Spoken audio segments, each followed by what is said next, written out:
This episode is brought to you by AAA Tree Service, your local experts in professional tree care. Whether you need routine maintenance, emergency tree removal, or storm cleanup, AAA has you covered. Proudly serving Bucks County, Montgomery County, and the Lehigh Valley, they've earned over 45 five-star reviews for their reliable and high-quality work. From tree trimming and stump grinding to land clearing and more, AAA offers a full range of services to keep your property safe and looking its best. Get started with a free estimate by calling 215-910-0663.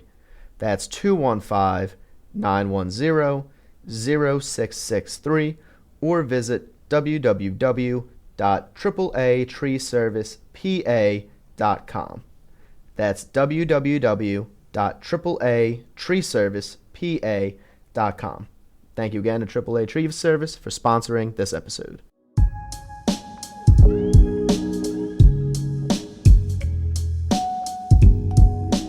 All right, let's address the elephant in the room. The elephant in the room? There's a lot of elephants in the room. There's a lot of if there was a lot of elephants in the room, this room would be... There's multiple elephants in this room. I think this room would be pretty packed if there was a lot of elephants. Well, let's talk about the biggest elephant. How about that?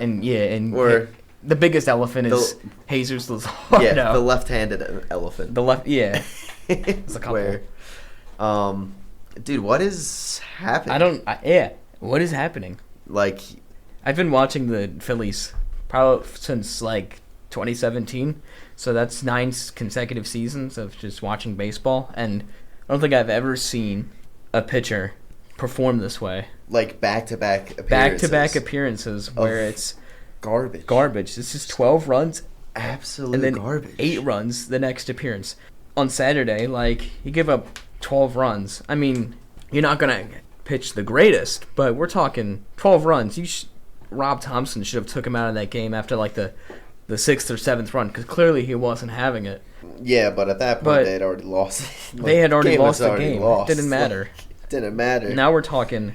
But 20 runs. 20 runs 5.2 innings. That's 5 2/3, and then and then he changes his hair. He said he was fine, and then just goes out and just does the exact same thing, giving up runs. I don't know what it was. Yeah, I don't know what it is that's up with him. I don't know if it's just just a bad stretch. I don't know if... I don't know if it's a bad stretch. I was looking at... maybe, hurt or something? I was, rewatching the highlights to, see if he was tipping his pitches. And I took screenshots of the sweeper, the fastball, and the sinker, and I saw, no difference in his leg kick at all. Okay. So, I don't think it's him tipping his pitches. What they're doing, what the Blue Jays were doing, they were attacking on the first pitch. Bo Bichette, RBI on the first pitch. Mm-hmm. Miles Straw on the first pitch. And they were, I don't know if they just, took good notes coming into his start. Was that the same approach the Brewers used? I don't even remember. I wasn't even watching the game. I was in Poconos.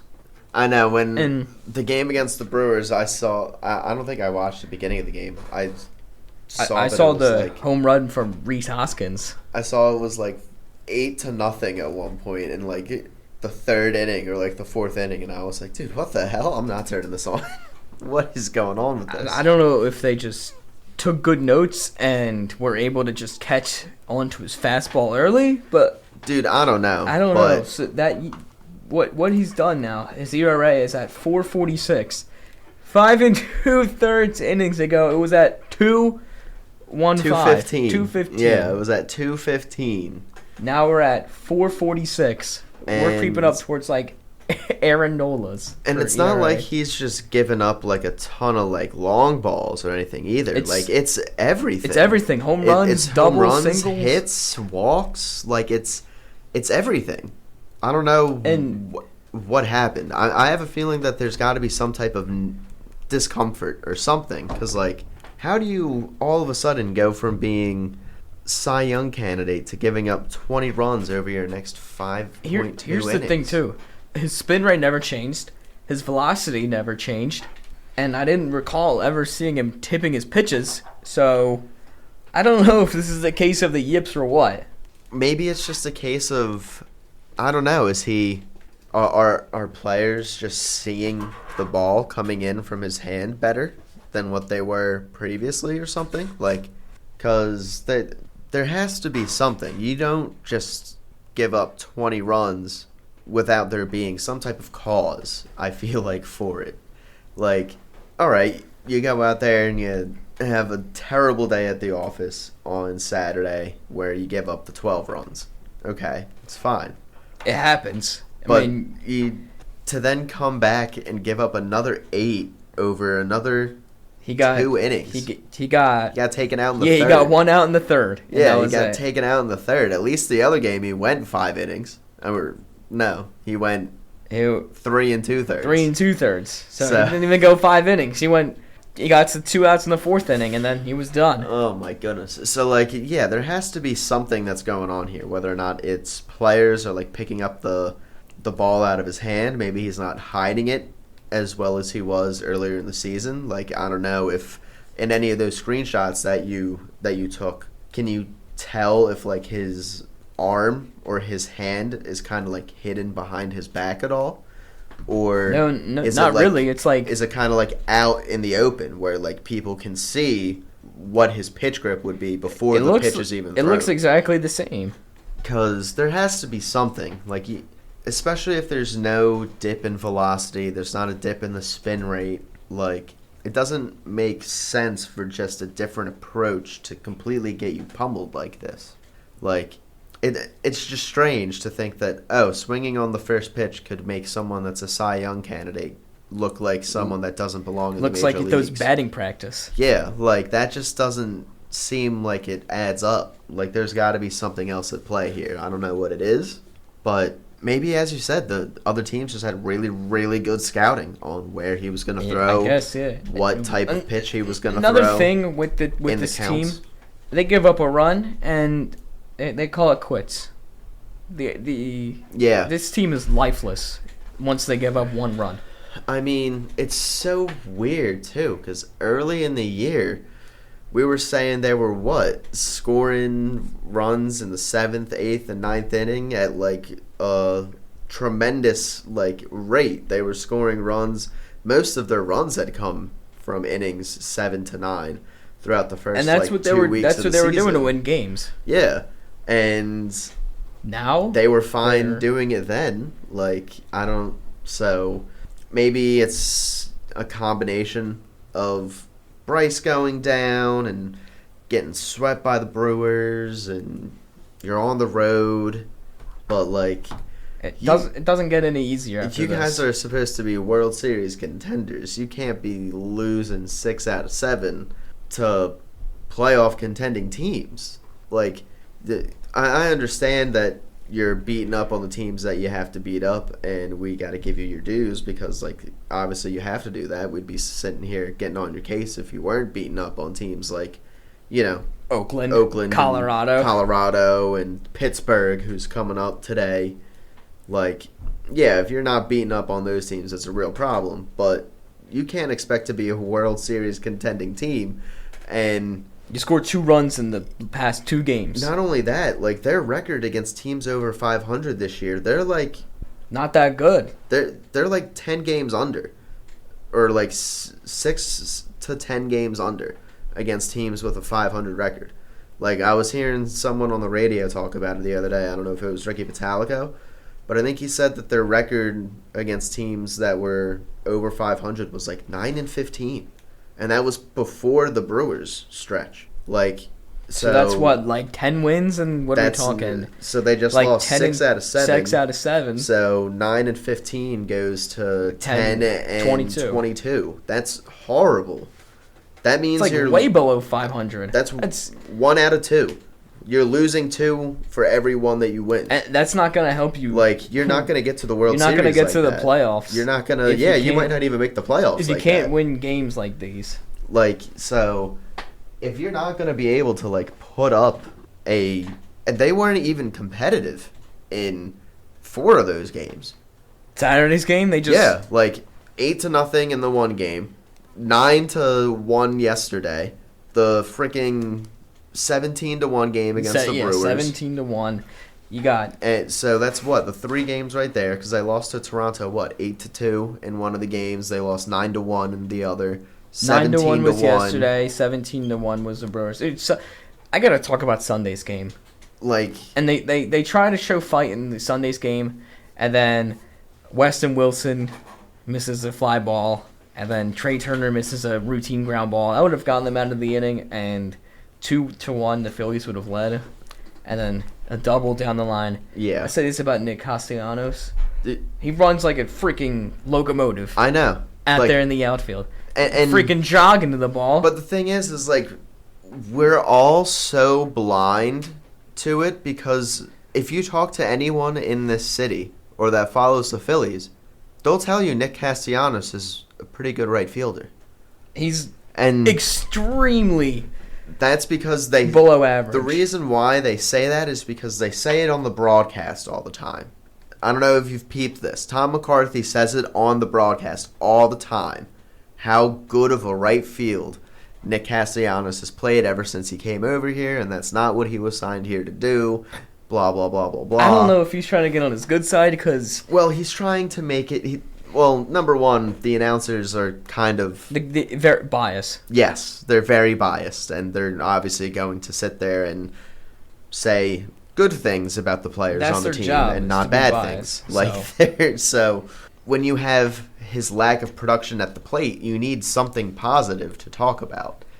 And when he was going through that lack of production for that whole first year and a half, the only thing they were able to talk about him that was positive was the fact that, hey, he hasn't been as bad of a fielder as we thought he was going to be.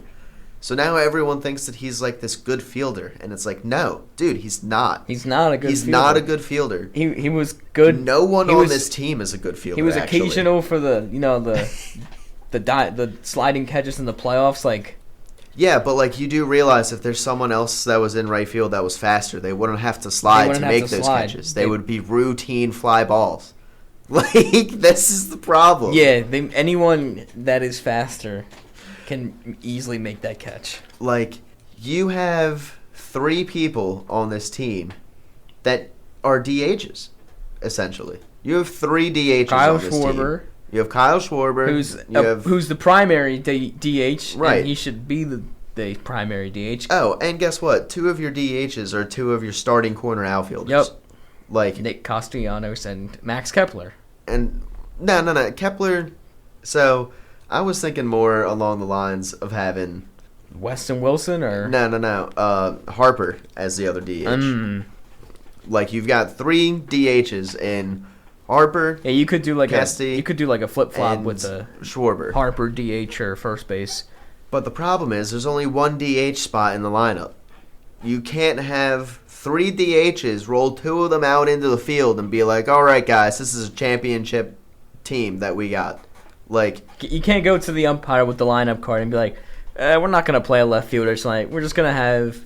We're going to have the Ringling circus out there in the outfield tonight. We're gonna have Johan Rojas play left center field. So if a ball ever gets hit to him, an easy triple for anyone. It's just the way this team has been constructed. So the things that they do bad are the things that are going to kill them because the way that they're constructed is not to make up for those flaws. Their strengths don't make up for the flaws that they have, right? What I mean by that is one of their flaws obviously is their bullpen, is it not? One of the ways to counteract having your bullpen being bad is to have a really good defense. Well, guess what? They complement their bad bullpen with really bad defense. So your strength does not outweigh your flaw. In fact, your flaw just makes your other flaw more apparent.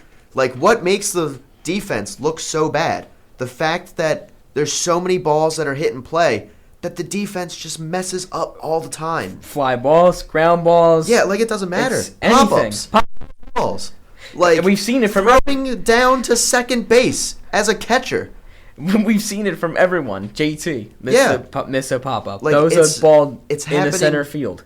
In every position on the field now. And I get it's gonna happen, but it shouldn't happen at such an alarming rate. Yeah. Like, the only person that has been basically spared of, like, the egregious errors so far this season has been Bryson Stott. Besides that, everyone else has made egregious errors.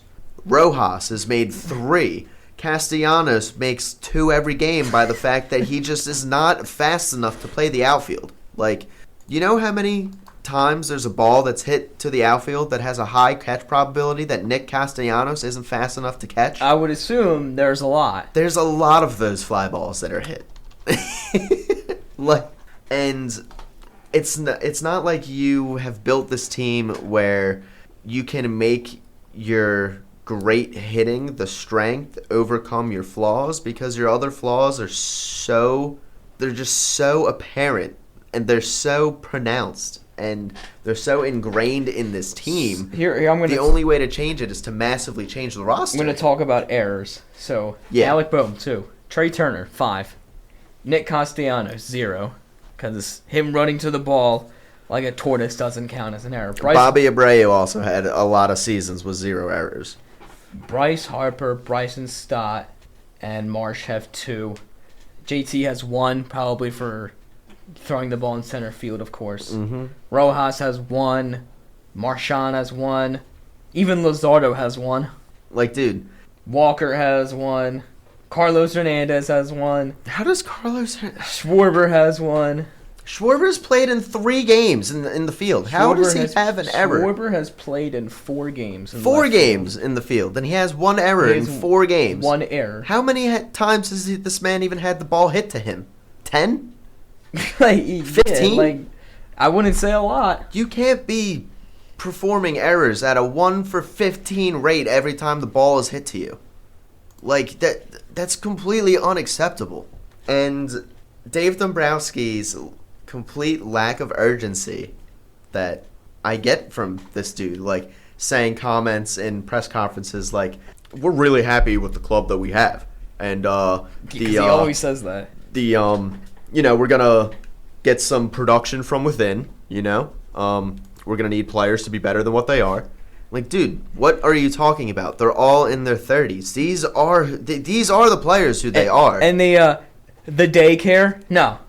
Like, the daycare is gone extinct. Alec Boehm is almost 28 years old, okay? There's no daycare. There's no daycare. Okay, Brandon Marsh is 26. Brandon He's the Marsh youngest of the bunch. Is 26. 26. Are we really going to sit here calling someone 26 years old daycare?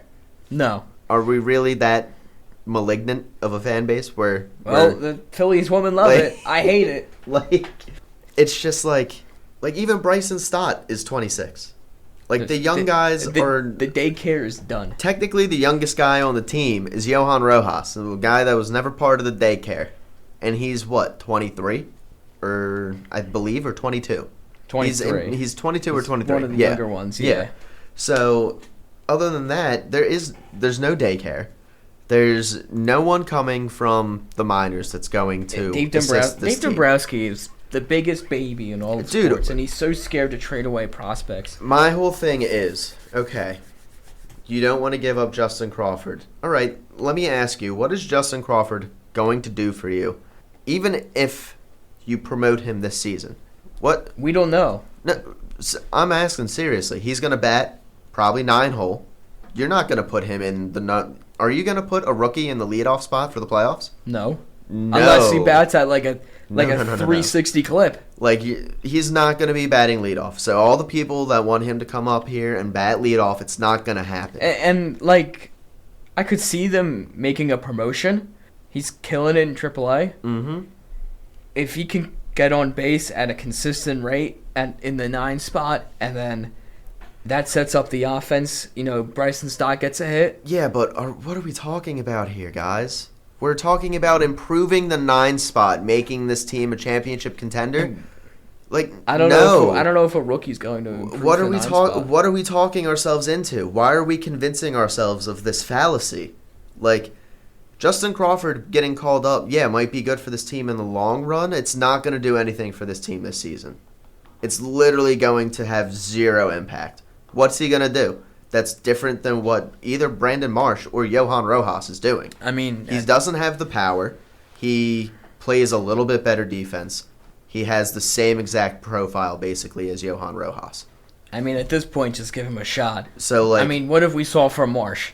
I understand. Marsh is an utter disgrace to the 9 spot. Dave Dombrowski's trying to sell the fact that, like, this is the promotion from within that's going to be good enough to get this team over the hump. And that's where I'm coming in here saying, what are we talking about? This isn't going to work with the club that we're building. Like, dude, you are 72 years old. You have seen baseball for how long?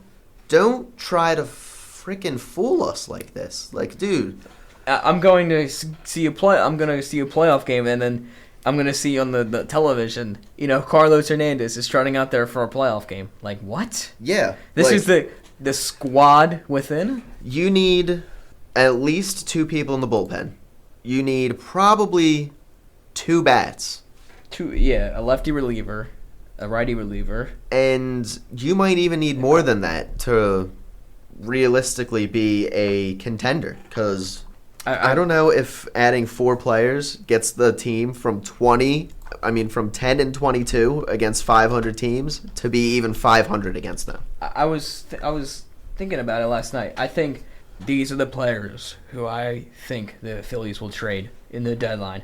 Miller, Mick Abel, obviously, Arun Escobar, Otto Kemp. Probably. And I wasn't really thinking of anyone else because I don't think they'll trade Tate. They're obviously not trading Andrew Painter. Now, the one dude and maybe Crawford if you can get a really good deal out of him, but if not, they're keeping him in the Philly system. The one dude that's not going to go anywhere is Andrew Painter, obviously. Yeah, he's the number one guy. Yeah, he's the only guy that's not going anywhere. He's basically off limits unless you throw like Shohei Ohtani into the deal. Right.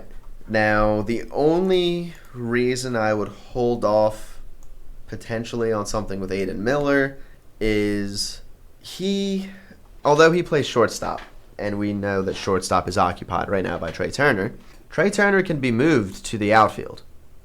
Yeah, we've seen it. Trey Turner can be moved to center field, and that fixes second base. That fixes your center field problem if you move Trey Turner to the outfield. Now, I understand you're probably not going to want to do that middle of the season, but like Jazz Chisholm did it for the Yankees last year, and I mean, Jazz Chisholm did it for the Marlins the previous year, where he went from second base to outfield, and he handled it fine. So I think O'Neal Cruz went to the outfield. Yeah, O'Neal Cruz went to the outfield as well, and he's a horrible center fielder, though. He's actually like really, really bad. Yeah, so that's not a good example. Like, Jazz Chisholm was someone that played second base, moved to the outfield, got traded to the Yankees, and then got moved to third base. He's good enough defensively where he's kind of able to play like basically anywhere almost, especially with the profile of his range and what he's able to do with his arm. Now, I'm not entirely sure if Trey Turner has the same arm strength that Jazz Chisholm does, but I know he's got a similar type of range, and he's quick. He was brought up as a center fielder in the minors. Like, the Nationals moved him to second base. When he originally was in the minor league system, he was in the minor league system as a center fielder. And I think they even played him like 38 or 40 games in his rookie year as a center fielder. And then they moved him to second base. He has experience playing in center field, but I don't see the center field move happening this season. I know that what better option do you have? Do you really want to stick it out there with either Justin Crawford, Brandon Marsh, or Johan Rojas as your playoff center fielder? Any of those 3 make you feel comfortable? Not really. I mean, if you give Crawford... that's why they should just give Crawford a shot now. Just give him a shot now. He's playing really well right now. They need to... I don't even know what they need to... They need to fix center field. Left field is a problem. They need someone that can hit left-handers from a left field perspective, because Kepler can't do it. I mean, we're into June and his batting average is still 226, 220 something. He can't hit lefties. So it's not him. He's not the answer, right? Obviously, Brandon Marsh isn't the answer against left-handed pitching. 214 average. So they need basically 2 people for the outfield. They need 2 people for the bullpen. And you might even want potentially a reinforcement somewhere in the infield. because you got Even if you see like a player like Alec Boehm get traded, which Yeah. is always a possibility. like honestly with Boom, I understand that he's been doing better, but like we need someone that is going to be a right-handed bat that can actually protect the left-handed bats in this lineup, and we don't have one right now. Nick Castellanos is not going to be used to protect anyone. Alec Boehm's not going to be used to protect anyone. Those are your two best right-handed bats that you have. JT Realmuto is the other one, and JT is not going to be used as protection for anyone either. Terrible. You have 0 right-handed bats to protect your two best hitters in your lineup, which are both left-handers, in Kyle Schwarber and Bryce Harper. I've been hearing like rumors and stuff. Mm-hmm. It's an outfielder, but it's a left-hander. But would you rather have Jarren Duran?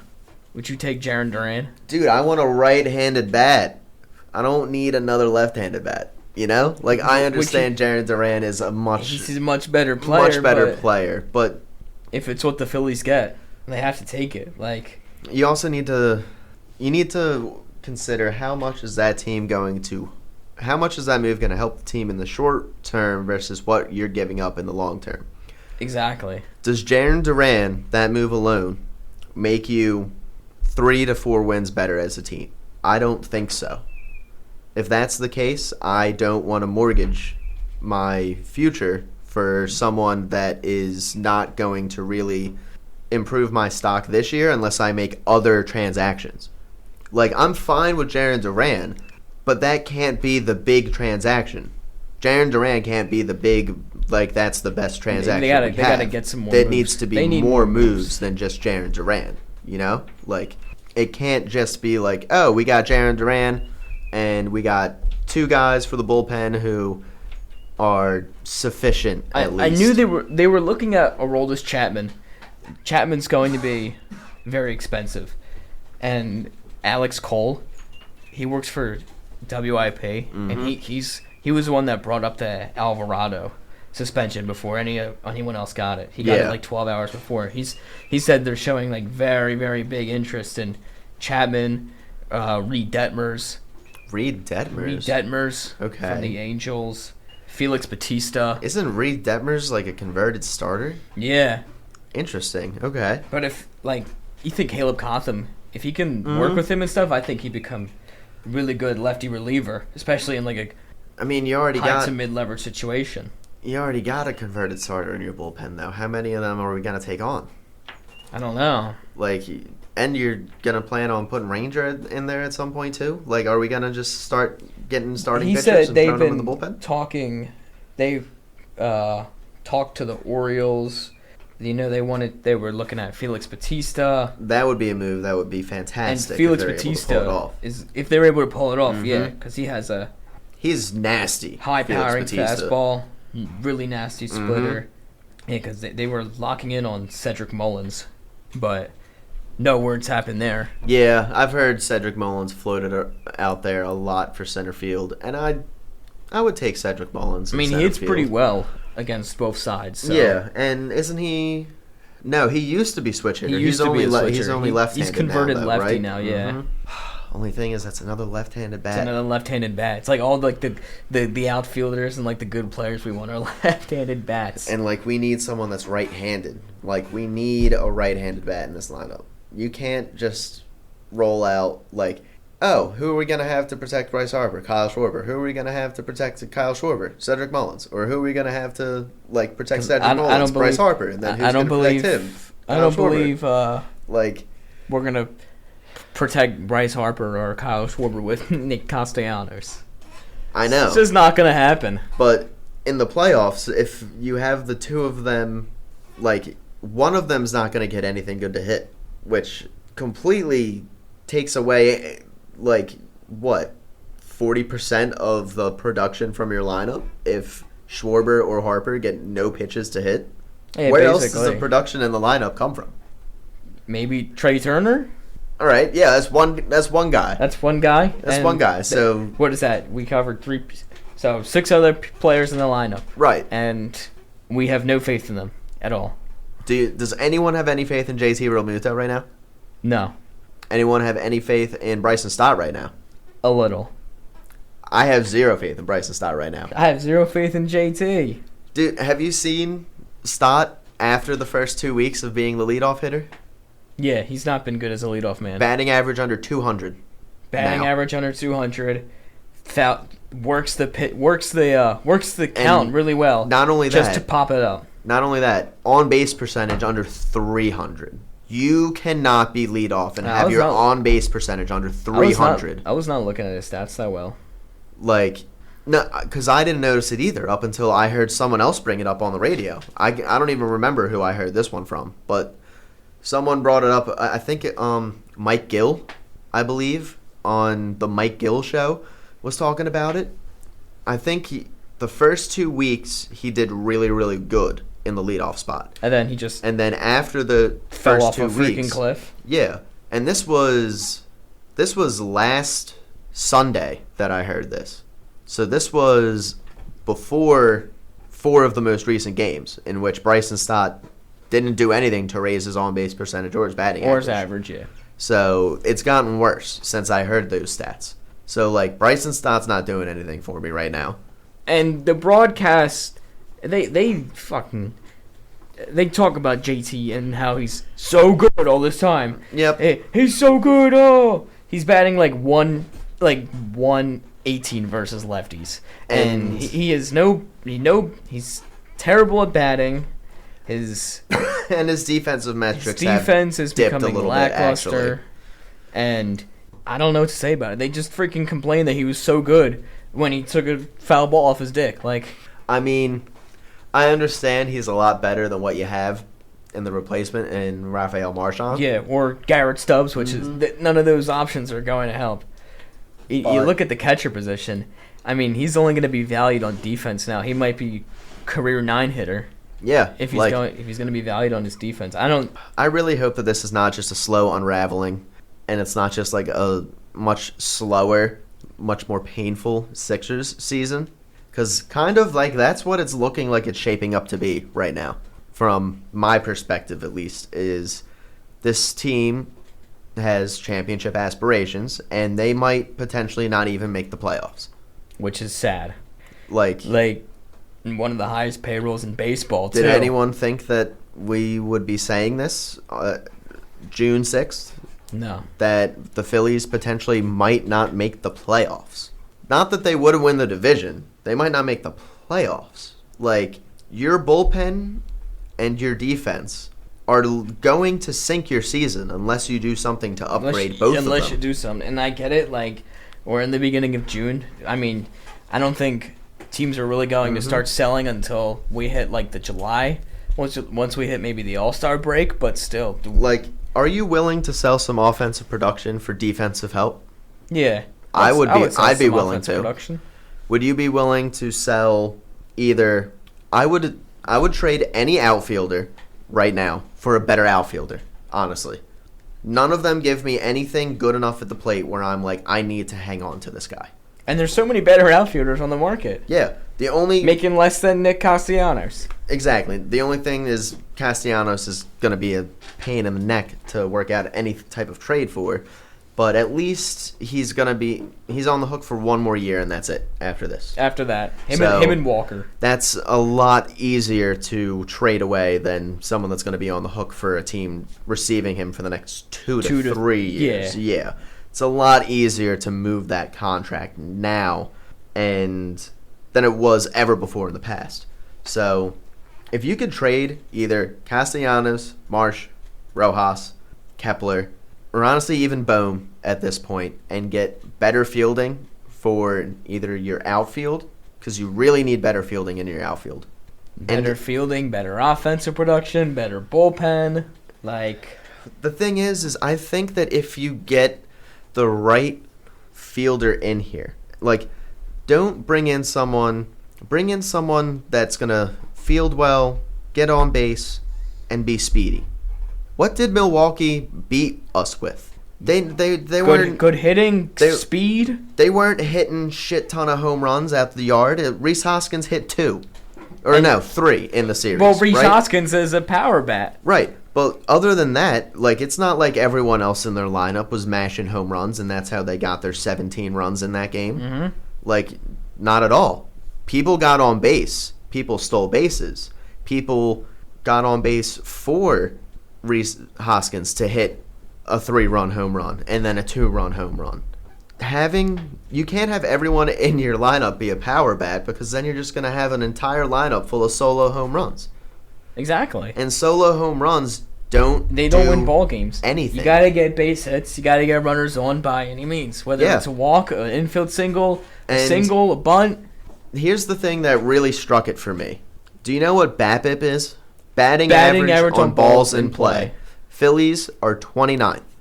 And I'm guessing the team that is 30th is the Colorado Rockies. Yeah, I assume so. But that means that on balls that are in play, the Phillies are the second worst defensive rated team in the entire league. And we're talking about the worst team is the Rockies. Yes. Who are a historically bad team. Who might finish with the worst record in baseball history. Or very close to it. Whether or not they get...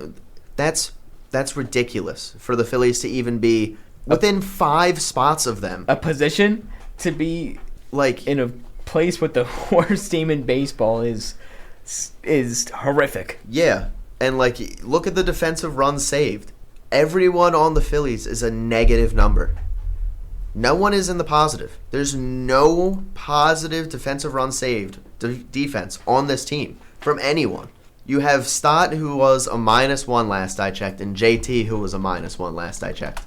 Those were the 2 highest. That was it. Johan Rojas was at a -3, -4. Like, I don't know if that has changed. I don't know if any of them are positive now. But last I checked, everyone was in the negative. Weston Wilson, -1 defensive run saved. Alec Boe, -1. Bryce Harper, -1. Bryson Stott, -5. Alec Boe, -3. And Edmundo Sosa, Stott is -5. JT, -5. Marsh, -6. What's Casty? -8. Yeah, see? Like, good defender, my fucking ass. Turner, -4. And how do you not have a single person? The only one here that I see as positive is Rojas with 1. With a +1. Wow. +1. What? Gold glove winning right there. Rojas. Like, dude, this is the guy that was touted as the uber talented fielding man, and he's +1. He's got a +1 defensive run save. There's birds up there. I know. They were doing this the last time we were in here, too. Jesus. I don't know what is up with them. But, like... Jesus Luzardo. I don't care what you have to do at this point. I don't care how good your hitting is. You can't win the World Series if your defense is this bad. It's not possible. Like, you have to improve the defense somehow on Phillies this team. have the starting pitching as a .316 batted average in balls in play. .316. Yeah, that is absurdly high. Wheeler has .253. Abel has .267. What's the average for the league? There's no way it's even close to that vicinity. Around 300. Really? Mm-hmm. So we're at 316. 290 to 300. We're at 316. Luzardo, 375. 375? After his meltdowns. Yeah, Ranger, dude, 302. Walker at 299. Nola at 348. And also, you're telling me that the pitchers that you have wouldn't appreciate some improved defense behind them? I would appreciate some improved defense if I was a pitcher. If I have to stay out there longer, because if Bryson Stott makes a boneheaded error and I have to stay out there longer, and that error could potentially lead to an extra base hit or a home run. Not only that, but just doesn't it irk you? You have to think, it gets under your skin. I've seen it happen to Ranger plenty of times, where I saw it happen in Ranger's last start, where Trey Turner booted a ball off his glove, went into the outfield. Ranger went, dude, like, seriously? Like, he didn't actually say that, but his body language was reflecting. Your own player is groaning at the fact that he had this look on his face like, dude, again? That player that's supposed to have gold glove defense can't make a routine play. Yeah. Like, you can't tell me that doesn't work its way into a pitcher's brain progressively throughout the season of you trust your defense less and less every time you go out there. Tell me, if you were a pitcher and you were pitching on this team, after every appearance that you were making, would you trust the defense behind you more or less as this season has gone on? I'm thinking probably less. Probably less, yeah. So if we're making consistent errors in the game, so then yeah. What does that do to the pitcher? That puts a lot of stress and pressure on the pitcher to be perfect. And now you have to make better pitches in order to get outs. Exactly. You have to tease the strike zone. You have to try to get strikeouts. Exactly. You have to rely on the strikeout more than anything. You have to run your pitch count up because you don't feel comfortable throwing a fastball at the knees because you don't know if your infield is even going to hit. Field a ground ball. You run your pitch count up. Yeah. You lose energy. You get taken out of the game, and then here comes the bullpen. Fastball at the knees has always been described as one of the best pitches in baseball, but it can't be a good pitch if the defense behind you can't field a freaking ground ball. It also can't be the best pitch if you don't know how to locate it. Yeah. And JT's framing has significantly fell off from that aspect.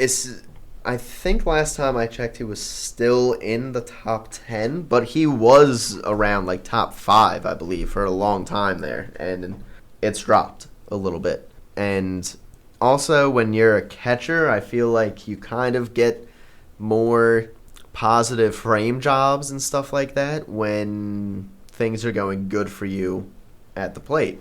There are some instances where players are known for their framing, and that's basically all they're known for. But if you look at the top frame percentage, most of the catchers that are in there in the top frame percentage are all guys that can freaking mash the ball for the most part. Cal Raleigh, Wilson Contreras. Cal Raleigh's been the best catcher in baseball this year by far. Dude, he might have the best season by a catcher ever. Period. What he's doing is insane. There's never been a catcher to hit over 40 home runs to hit 50 home runs in a season, and he might be on pace to hit 60. Which is crazy. Just think about that. That is crazy. And at the catcher position as well, where not only that, you don't see offense like that from a catcher. Cal Raleigh has played every single game so far this year, and 2 of them have been played in the DH spot. Other than that, he has caught every single game so far this season. How many games have we played so far this year? 60? I don't know. And not only that, he's basically been a player that has caught over 140 games the past 2 years of his career. He's a machine. He's very, very durable behind the backstop. He's incredible fielder, incredible framer, hits for average, mashes the ball. The dude is an absolute stud. So that type of catcher does not come around. That's a generational type of catcher right there. Yeah, that's 100%. That's a Johnny Bench type catcher that you have out there in Seattle. And it's we have freaking JT Realmuto here. Yeah, literally. It's oh my gosh. Oh god, it's terrible. And it really is. I know that so they had Logan O'Hoppe, who is doing pretty well out in LA for the Angels, but it would have been so it just would have been so nice to have some young talent on this team. At the time, O'Hoppe wouldn't have gotten a shot here. I know, but none of the young talent on this team can hit the ball out of the park. Who's the young talent? Bryson Stott, Alec Boehm, Brandon Marsh, Johan Rojas, Justin Crawford. Tell me, who can hit the dang ball out of the ballpark at any of them? The one I would trust the most is Stott. And he's not going to get you more than 12 in a season. Yeah. Marsh. 12 to 15. Marsh, 10. Yeah. Rojas, 1. So you have no one on this team right now that is a young player that can even project to give you any type of offensive stability should one of the guys that you have as your main guys leave, like Kyle Schwarber. Do you think Kyle Schwarber is going to want to stick around after this season if they don't make the freaking playoffs? No. He's way too old to be sitting here on some fucking maligned team that's in cap hell that can't do anything to improve the scenario they're in. And the team will give him a better contract. Yeah. I don't blame Kyle Schwarber for not taking the contract extension. He's smart. It's a smart decision for his playing career for him to not take it right now. Would you take a contract extension from the Phillies right now? No. If you were playing on that team in that locker room every single day? If I was batting in like a 360 clip with 20 home runs, absolutely not. Hell no. I want to go to a team that's going to be, I know for sure, a contender the next 4 years. The way that this Phillies team is constructed, you don't even know if 30% to 50% of the players are going to be here in 4 years. Castellanos definitely is not going to be here. JT's probably not going to be here. Wheeler, Nola, 4 years? I don't know. Like, especially because who's the replacements for any of these guys? Who's the replacement for Nick Castellanos? Do we have one? Gabriel Rincones Jr.? How close is he to being ready? It's just crickets. Like, It's just crickets. who do we have to replace Alec Boehm, God forbid, if he were to leave? Okay, Aiden Miller. All right, that's one guy. That's one guy, yeah. Who do we have to replace Kyle Schwarber if Kyle Schwarber goes? Big fucking nobody there. Crickets again. That's a big nobody. It's crickets again. Who do you have to replace? God forbid you have to do something where you got to move someone like Marsh or like the actual young players that you have. Do you even have anyone to replace the young players? It's crickets. Like, Crickets, dude. there's nothing internal about this team. There's no internal help coming. The only way this team is going to get better at this point is from an external circumstance. From a trade. Yeah, from someone outside of the organization. Someone that's not currently in the building. And there's nothing... Once again, there's nothing going on. There's nothing going on. We haven't heard any rumors since then, and I get it. Teams aren't going to want to sell so early, but you could jump on a team like the Orioles who are out of it. And not only and that, the Pirates who are out of it. Dave Dombrowski says things like, we're comfortable with what we have. Does that sound like someone that is, like, trying to make moves?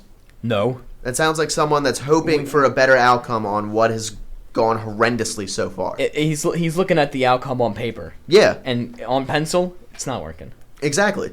Like, the thing is that all of this stuff ain't written in pen. All of this stuff is not written at all. Fucking dry erase marker, it's written in. Yeah. For all we know. So, when I see Dave Dombrowski, I wouldn't be so upset if I thought that the Phillies were actually doing something about this, but they're not. And you can tell that they're not based off of the rhetoric that comes out of the dude's mouth that is the president of baseball operations. The one running the show around here. Yes, when the guy that's running the show that's going awful, is the guy saying, I'm really happy and comfortable with what we have here. That is a gigantic problem. That means you're comfortable with all of this lack of success that you have around you. You're comfortable with that, dude. Like, I don't know. There's nothing positive about this team right now. I mean, Bryce Harper comes back and... Hooray, Bryce Harper came back. We won. He hit a home run. We won one game and right back to now sucking it up the next two. Right back to mediocrity, just your average Phillies. I mean, we didn't even talk about how McAble pitched well because of the fact that the Phillies just can't get out of their own way. They shit the bed. The Phillies can't get out of their own way, and that is the biggest issue.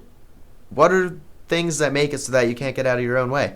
Bad defense, bad plate approach, bad relief pitching. All things that should and need to be improved on this team. If this team is going to be anywhere close to what we all as a fan base want them to be, and that's at least getting to the National League Championship Series to face the Dodgers. Which is a huge liability right now. Dude, I don't even know if they're going to make it into the playoffs right now. You have no Alvarado for another 70 games. And no playoffs. And no playoffs for him either. But you have him for like 70 games. What has their record been since he went down? Now project that over 70 games. You going to tell me that's a playoff team? No. No, not at all. It's crazy how one player really affects the mojo. Like, this is a problem. Of this team. This is a problem that Dave Dombrowski needs to fix now. And he seems very comfortable just letting it play out. He seems very comfortable waiting up until the last moment at the trade deadline to fucking do something about it. The trade deadline and the clock's ticking down. Oh, the Phillies made a move for a minor league pitcher. And it's like, dude, at that point it might be too late. What are you doing? Yeah, if players start getting traded before the trade deadline, especially come July, come the All-Star break, like God forbid you want Ryan Helsley and some other team wants him more than you and goes out there and trades for him right now, what are you going to do? You can't trade for him back. Can't trade for him back?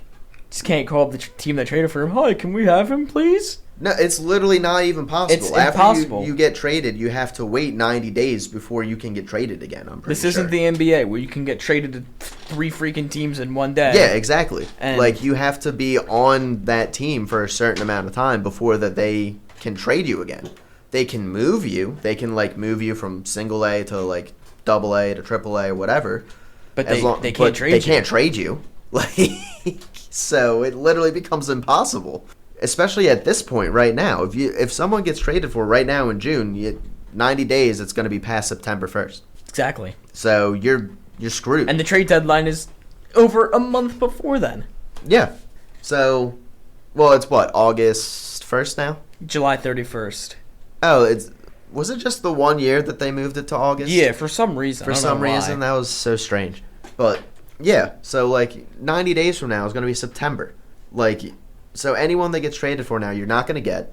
And you need to make a move sooner rather than later. Because you need to make a move and then see it pan out. Instead of, oh, let's make this move at the deadline and not get any input on whether or not this move actually worked so that we can go out there and get another target if we need to. If you make a move now for the bullpen, you can actually go out at the trade deadline if the move doesn't work and get someone else. If the dude you acquire at the trade line doesn't work, you're stuck with him. You know? Yeah. You're stuck with him in the role you traded him for. And now you're stuck with him for the playoffs. Right, and you can't get anything better now because guess what? Trade deadline's closed. You missed your opportunity to go out there and get the guy that you wanted because you wanted to sit there and wait until the very last moment to get a deal done. For what? For Justin Crawford? For Aiden Miller? He's so scared about trading prospects. Dude, are these Hall of Fame players? Like, are we really going to letting either Justin Crawford or Aiden Miller get in the way of a potential World Series?